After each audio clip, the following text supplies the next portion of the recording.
And you said in your book that like in-laws and adoptive parents or children, they don't have to be biologically have shared genes to be in the family soul, right? Right? Depends on how their impact on the fate of the family and the fates of the people. Hellinger, who synthesized a lot of the family constellation stuff, called families communities of fate.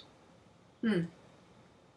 And generational inherited trauma are displacements. They are displacements of fate. Like I ended up in my 60s suffering tremendous foot pain, and it was my dad's. Tell about his feet that during the war that you carried for him. He froze them in the Aleutians, and then went to officers training school and had abscesses and things all over them and had to get through officers training school, and so he just taped them up and did the 20-mile marches, and then he went to Okinawa, which was, the worst battle of the Pacific, if not the Second World War. And he came back, and he never came back in Seoul. I mean, he eventually stopped being an alcoholic long after I was grown up, but there was no notion of PTSD. There was no alcohol. Well, Alcoholics Anonymous existed, but my mom didn't find out about it till I was in 8th grade, and my dad didn't get into it till I was out of high school. So he never. I was carrying it for him. Do you understand me? Yeah. We are born. We are helpless. We come in innocent, full of love, wanting to somehow, and we're utterly helpless, right? And we depend completely on these caregivers, and we instinctively. Some of this is psychic, some of this is epigenetic, some of this is behavioral, but we take on portions of what's in the family trauma backpack, so to speak, because we need to we need that family to exist, or we won't exist. And this is pre-conscious. Do you understand me? This is not anybody thinking about anything. This is we call it blind love. It's quite real. So even though I really hated my father in many ways, still I loved him in other ways and was trying very hard to help him continue to be able to support the family, which he did, and so on and so forth. And that didn't really emerge until I was in my early 60s with this just incurable, immense pain in my feet, which I finally discovered family constellations, and somebody told me maybe this isn't yours. And I got driven down to South Carolina and did a constellation, as I wrote in the prologue to Health, Happiness, and Family Constellations. And everything started to turn around. It was like, oh my God, this is not mine. This is my dad's fate, not mine. And within a few months, that was gone. And I was convinced, okay, I needed to learn how to do this. Some people talk about a genetic memory, or homeopathists talk about a miasm, that there's a family kind of shadow that in terms of health issues or whatever. So I'm trying to understand the mechanism for how this unconscious process works. First of all, epigenetics has to do with the switches that turn genes on and off. So even though the DNA that passes doesn't change unless there's a mutation, right? All the switches are heritable.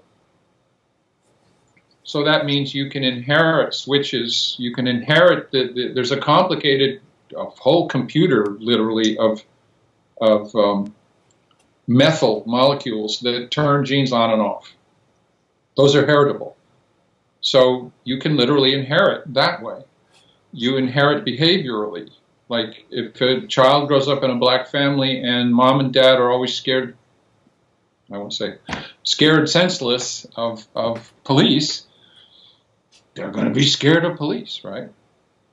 And then there's some psychic aspect of this that is, we don't understand yet how psychic stuff works. We know it works.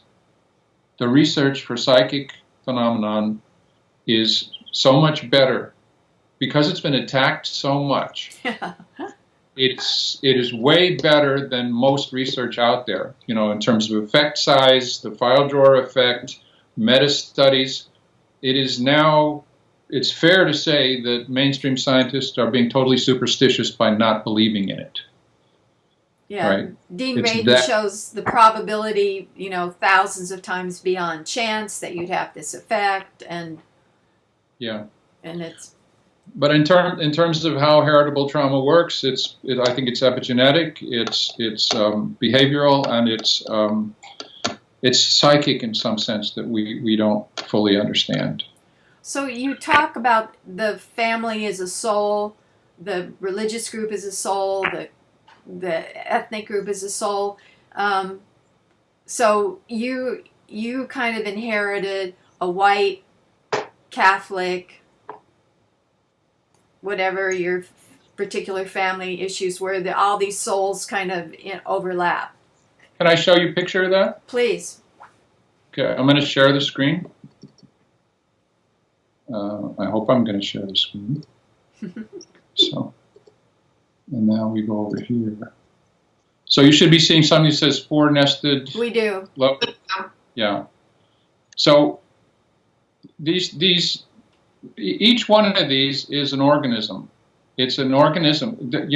Dan Siegel is the best. Dan Siegel's book Mindsight is probably the best book to read to get a sense of this. Hardwired into all of us is a social empathy system that functions subconsciously, that networks with the people around us. And each one of those networks is its own thing. Just go to a cocktail party and notice the group that forms so they all have somebody to talk to and they're cool, and then the other ones that don't belong to that group. And we're always doing that. So you can look at the internal parts of a person, right? The persona, the parts in a person. You can look at a family. You can look at the ancestors.